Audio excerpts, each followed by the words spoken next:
Hi everyone, this is going to be my third video about everything wrong with It Happened to Nancy, which I am filming on July the 11th, Thursday. I've been filming these videos in blocks because it's just, so much more convenient, and that's why I'm wearing the same outfit back to back in a number of these videos recently, and I'm going to be capping my everything wrong with It Happened to Nancy list in at number 200, and this is just another general purpose list, not just focusing on one or two major errors in detail.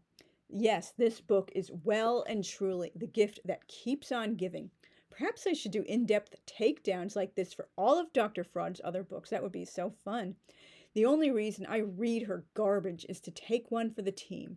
And it's a lot of fun to rip her bad morality plays apart. I often find myself laughing when I listen to the playbacks of these videos and then listen to the other playback after doing all the editing, because she was just like so unintentionally like hilarious. I know it's not funny at all how she like misrepresented herself and like lied about things and just gave dangerous the incorrect perceptions of very serious things like eating disorders and AIDS and teen pregnancy. But the way she writes is just like so bad. It's kind of inadvertently hilarious in spots, making fun of her. It just draws out how like completely unrealistic and just out of touch and stupid she was. Number 174.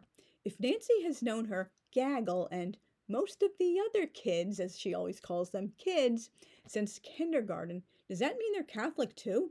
Or went to Catholic school with her? I know obviously you don't have to be Catholic to go to Catholic school, but in Dr. Fraud's world, oh, religions don't mix ever. Most kids don't make friends outside of their own school, in my experience, unless they live on the same street or their parents are friends, or unless maybe it's a small town like Mayberry. Everyone constantly knows one another's business and is always interacting at the general store or the depot. There's no mention of anyone else being Catholic, and Red's Uncle Bill gives a very Protestant, fire and brimstone sermon about sin and repentance at a summer holiday cabin.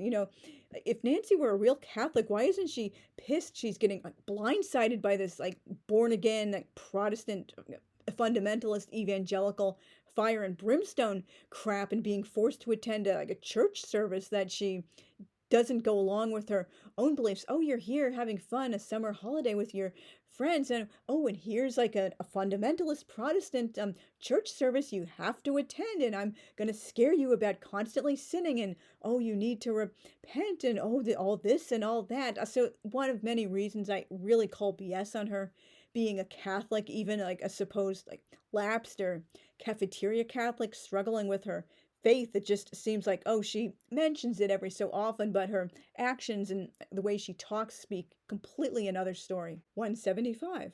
What teen girl loves brushing her damn mother's hair, let alone does it voluntarily? I mentioned that in the previous video. That was a really creepy thing to read. I would have wanted to vomit if my mother had made such a request. Sorry, not sorry. No, I've never had a warm, close-knit, lovey-dovey relationship with her. What made you guess? 176. Why doesn't Nancy notice Colin's big lie about Elle's Aunt Pauline not checking in with constant security or the ticket office? A normal person would tell him he's got a lot of explaining to do after that story was busted, with the suspicion detector going thermonuclear. Seriously, that was a big hole in the plot. Dr. Fraud, she just was not one for details. Is Nancy not supposed to realize, Colin said this, but Aunt Pauline is telling the complete opposite story? Did she already forget her own plot threads and plot details? She was a terrible writer regardless. Ew. 177. Nancy offhandedly mentions on the last page she has a baby brother who died at 2 days old. Why was this never mentioned before? It had no impact on her parents' divorce or her own life, or she might even mention, this is the death anniversary of my baby brother, Jimmy or whatever his name was. Doubtless inspired by how Dr. Fraud lost her firstborn at 6 days old, she definitely put a lot of her own self into her characters. No, she doesn't mention a name for the baby on the last page, but I will be reading that passage a bit later on, the final paragraph. There are more than just a few Abraham Lincoln junior high schools in the U.S. Again, she did not do her research, but Of course, in the pre-internet era, you could get away with this a lot more than you can today. According to Wikipedia, if that source can be trusted, there are 25, including Lincoln Junior Senior High Schools and Lincoln Middle Schools, which presumably started life as junior high schools. And the cops tell Nancy, oh, it's really good. It's a miracle. We can get probably a better lead now because there are only a few Abraham Lincoln Junior High Schools in the entire U.S. And, oh, you're going to look through a huge archive of yearbooks from all of them to find his picture because we're just stupid-ass bumbling cops. We have absolutely no other way to get a lead on this perp at all. Like, everyone's sleeping on their jobs. There are no other clues at all we could possibly track down. Just look at all the yearbooks. Oh, and then we're going to give you a verbal beatdown because you're refusing to cooperate. Oh, you're dumping your whole gagging load of gagging garbage. You don't want to see or hear anything about him anymore, and just let him continue raping people and giving them AIDS just because, oh, you're trying to be Pollyanna and not think about negative, ugly things anymore. Number 179. It's strongly suggested mommykins and daddykins might get back together, though only about 6% of all divorced couples remarry, and a little bit more, I think 10 or 15%, like reconcile, but they don't actually remarry. They just might, have a relationship or live together, or maybe they'll eventually break up again, but they don't like full out like remarry, like take that final serious step. Dr. Fraud well and truly had heaps of unresolved trauma from her parents' divorce. 180.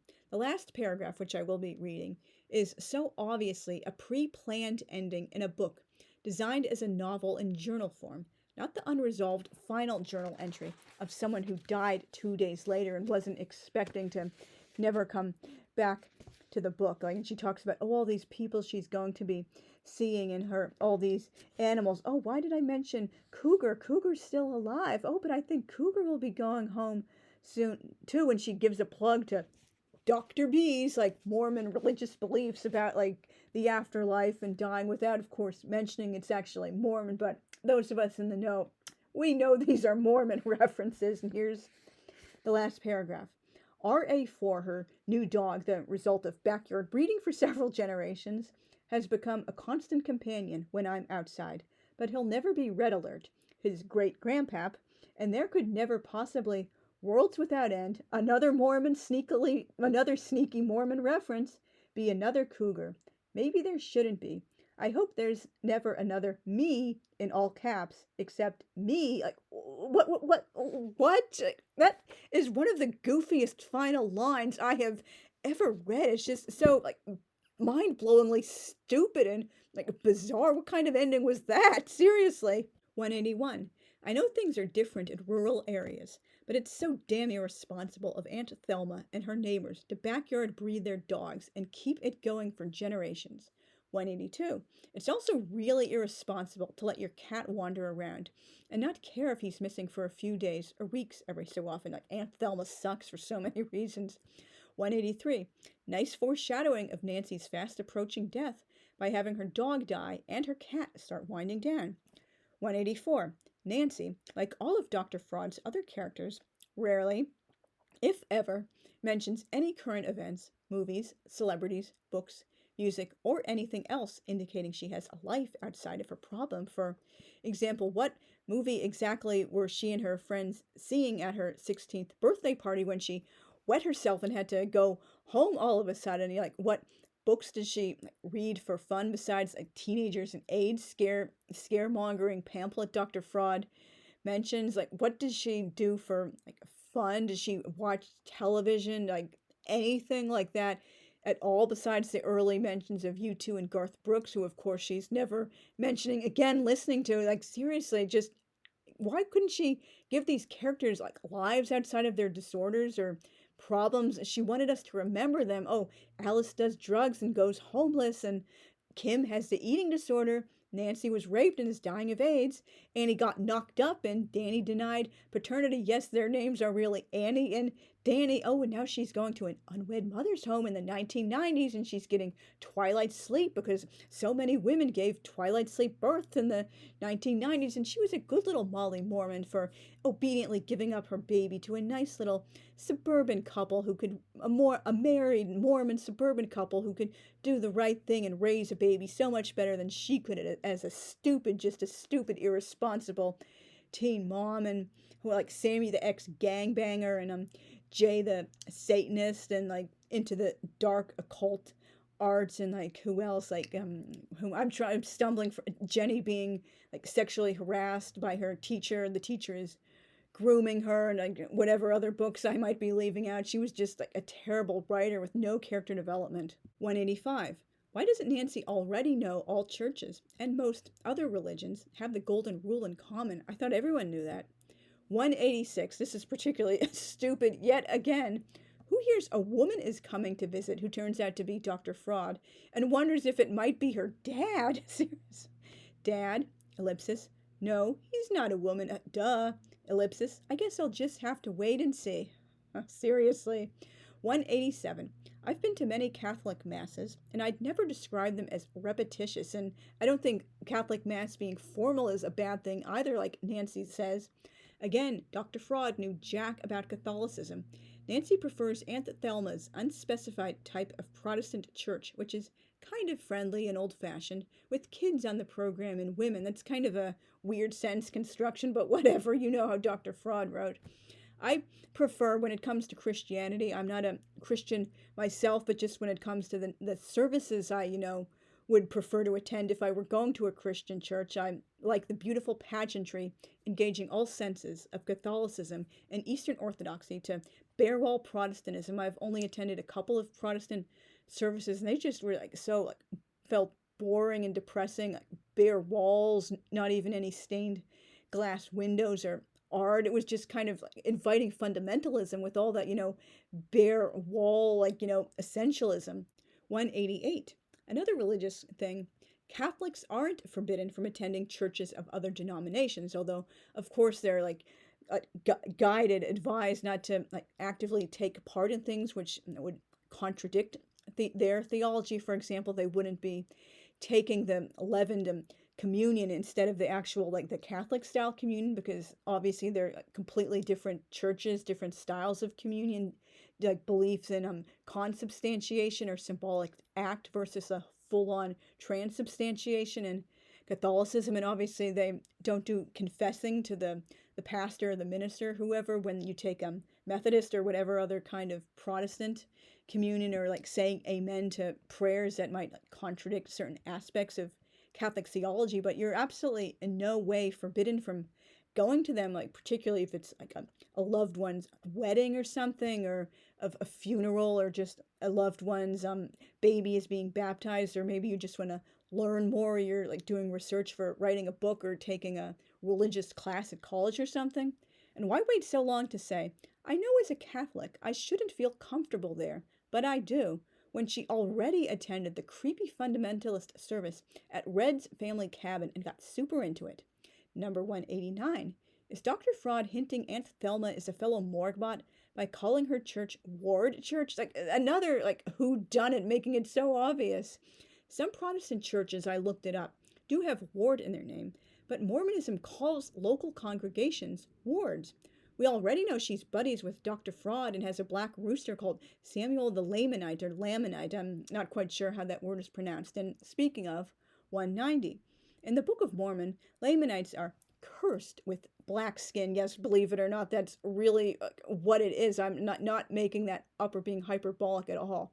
Because of their supposed wickedness and sins, Aunt Thelma is totally an unwritten morgbot character. And when I'm laughing about white and delightsome in these videos and reference to Mormonism and other stuff, that's another thing from the Book of Mormon. The white characters are constantly described as white and delightsome, while the black or dark-skinned characters are the evil sinners. They're descendants of the devil and people who rejected Mormonism and all this other stuff. And Mormonism has a really long effed up history with race. They denied their so-called priesthood to black men. They let black people join their cult, but they couldn't, if they were men, attain priesthood like the nice white and delightsome men until 1978. They were on the verge of losing their federal funding. I believe that was the issue. And oh, how convenient, their self-appointed prophet had a very convenient revelation that, oh, it's not cool to be racist anymore. We shouldn't keep denying the priesthood to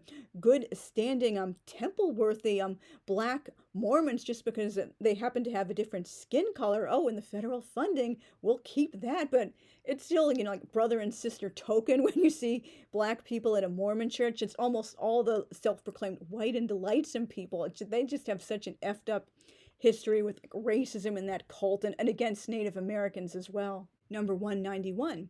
It's really offensive how Protestant beliefs and services are depicted as intrinsically superior to Catholic ones. And I don't even consider Mormonism a branch of any kind of Christianity, either Christianity in general or Protestantism in particular. It's its own separate cult, despite some surface similarities to Christianity, and that's a whole subject for its whole other post. But for one example, there was a really creepy story I heard on Ex-Mormon. This person, it was from nursery school, and it was in December, and the teacher asked the kids, oh, someone with a very important birthday or a very important person with a birthday is coming up, can you tell me who it is? And of course the kids are saying it's Jesus, and the teacher's oh yeah, he's important too, but I wasn't talking about him. I was talking about someone even more important, our precious, holy, con man, pedo founder, Joe Smith. That just tells you everything you need to know. I really do not consider Mormonism part of Christianity, and for so many other reasons. It's just a damn cult. Yet again, Nancy reads nothing like an actual Catholic, even when genuinely struggling with her faith, or someone who's, more secular and a cafeteria Catholic. 192. Would Nancy really know about Babes in Toyland to compare a prop plane to the miniatures in the film? That was a really strange reference that stuck out to me. I'm not sure if she means the 1961 or 1934 version. The 34 version is the only one I know with Laurel and Hardy. It's a really fun, sweet film. But by the time she would have been growing up in the very late 70s and the 80s, neither was still a Christmas staple on TV, or at least not where she supposedly lives. I do know in New York City, I think they were still playing them on television around Christmas and Thanksgiving, but that was more of a thing boomers grew up with, not someone who is a fellow Gen Xer. And nothing else indicates she's into classic film. She doesn't even mention any movies or actors by name she likes or is even watching or interested in. Number 193. If Nancy's immune system was already in the toilet, why is she going to school or doing anything outside of a careful bubble? She doesn't act like an immunocompromised person at all. Number 194. Nancy's gaggle are woefully undeveloped. I couldn't tell you any defining features about any of them, other than that Dory gets knocked up, Elle is Nancy's closest buddy, and Red is supposedly a tomboy. 195. It's totally goofy and bizarre to say the idea of turning her journal into a book is, cue the italics, as real a possibility as I was. What? Dr. Fraud was a terrible writer. 196. I know many interfaith couples, especially teens, don't discuss or even consider the possible implications of their religious difference until things are really serious, maybe even after engagement. But it seems weird that topic never comes up between Nancy and Odious Lou, particularly with Lou and his whole full-on evangelical stuff. Oh, sex before marriage is morally wrong, and oh, this and that, and oh, I'm such an obvious unwritten Peter Priesthood, good little morgue bot character, and Nancy is supposedly Catholic. And yeah, I know many people today don't really consider that so much interfaith as it used to be decades ago, because obviously they're both types of Christians, despite some people still thinking Catholics are not Christian, which is very offensive and inaccurate, particularly because they're one of the original churches after Orthodoxy. But again, why wouldn't that even ever come up?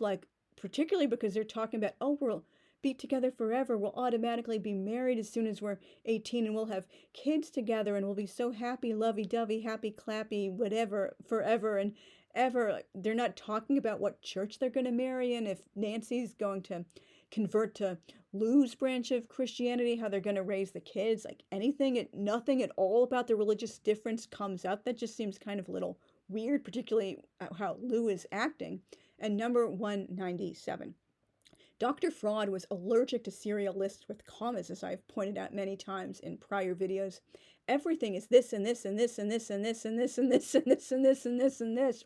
Or on the flip side, or and or and or and or and or and or and or. Like, seriously. Thank you very much for watching. Please leave me a comment letting me know if you have read any of this Fraud's books, like this one, or any of her others. If you know about her fraud, or you had heard anything about her at all over the years, or just other literary frauds in general. Did anything on this list make you laugh, or like really surprise you, or stick out as bad writing, or just general unreality, or anything like that? The next 3 videos on this book are going to be compilations of things wrong, and they will round out my 200 things of everything wrong with this book. They're going to be all the obvious Mormon references, gross, annoying mommykins worship, and that teen never said that. I know there's going to be some overlap with a bunch of the other things I've previously mentioned, but that's kind of, unavoidable when there's so many things wrong with the book and so many things fall into so many of the same categories. And I will also have some other upcoming videos on this fraud, as well as I will be getting back to different types of booktube content. My channel is not turning into, Beatrice Sparks sucked channel, although I definitely do hope to have many more future videos about this fraud for my playlist. So thank you guys again very much for watching, and I will see you soon. Bye.